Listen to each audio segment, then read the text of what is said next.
Avant l'affaire de Sakiet Sidi Youssef, la France avait prévu un immense effort en vue d'utiliser au maximum le site idéal que constitue Bizerte pour une base navale militaire. Un but précis, faire de Bizerte une des rares bases aéronavales mondiales capables de jouer un rôle dans l'éventualité d'un conflit atomique et apte à résister à une attaque nucléaire.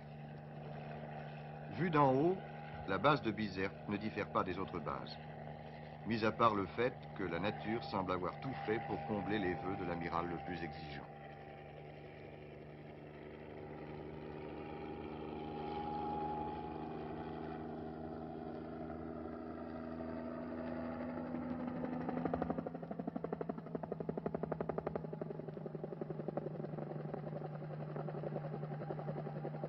Le visage original de Bizerte n'est pas celui que l'on découvre du haut de notre hélicoptère, qui survole actuellement la fameuse piste aérienne, dont l'allongement, ici en noir, est à l'origine du conflit.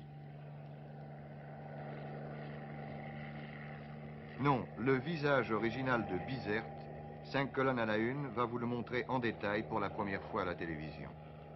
Il se situe sous 100 mètres de rochers, au creux des collines qui entourent la base de Bizerte.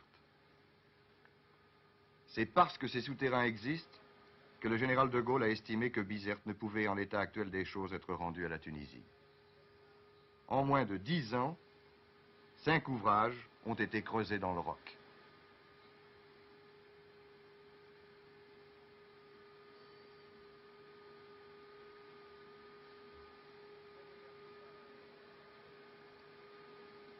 Sur ces 5 ouvrages, 2 sont complètement terminés. Ils abritent les ateliers de réparation du matériel maritime,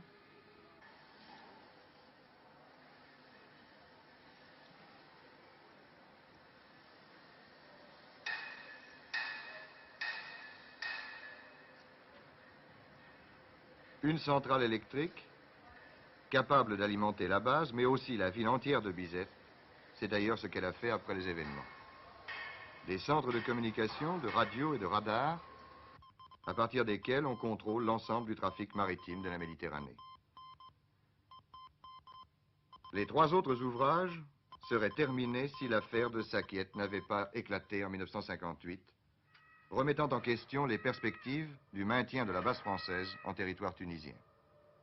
Dès cette époque, les travaux ont été interrompus alors que l'essentiel était déjà réalisé. Tels qu'ils existent, leur installation intérieure peut être aménagée en moins de 6 mois.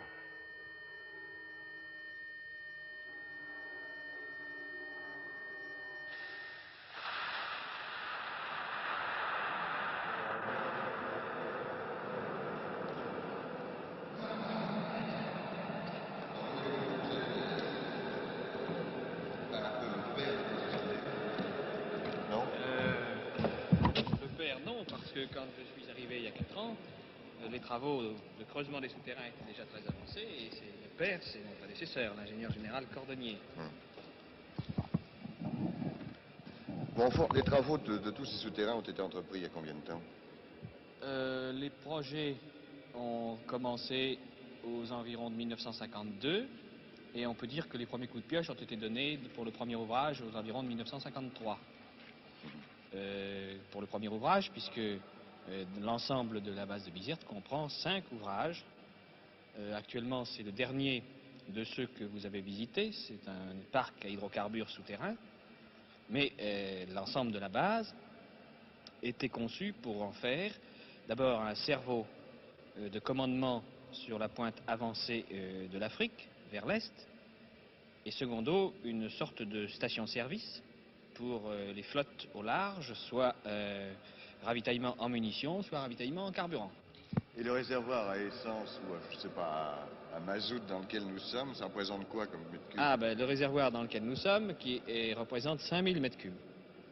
Le projet initial du parc à hydrocarbures du Roumi comprenait, en produits noirs et blancs, environ 300 à 320 000 tonnes. Pour vous donner une idée de ce que ça représente, actuellement, la consommation de la base de Bizerte en opération est de l'ordre de 3000 tonnes par mois.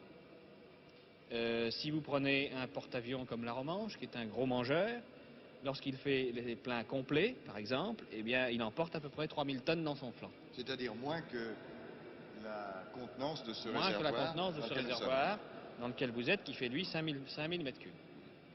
C'est un réservoir cylindrique, comme vous le voyez, qui fait 12 mètres de diamètre et 42 mètres de long. Bon, dites-moi, on a parlé de Bizerte souvent et récemment comme étant l'une des rares bases souterraines capables de résister à une attaque atomique. Oui, tous les ouvrages souterrains qui étaient actuellement entrepris sont à l'épreuve des bombes atomiques, tout au moins d'après les essais qui ont été faits aux États-Unis. Nous sommes ici, par exemple, au Roumis, sous 100 mètres d'un rocher extrêmement compact. Au PC du Kébir, nous sommes sous 80 mètres d'un rocher également extrêmement compact.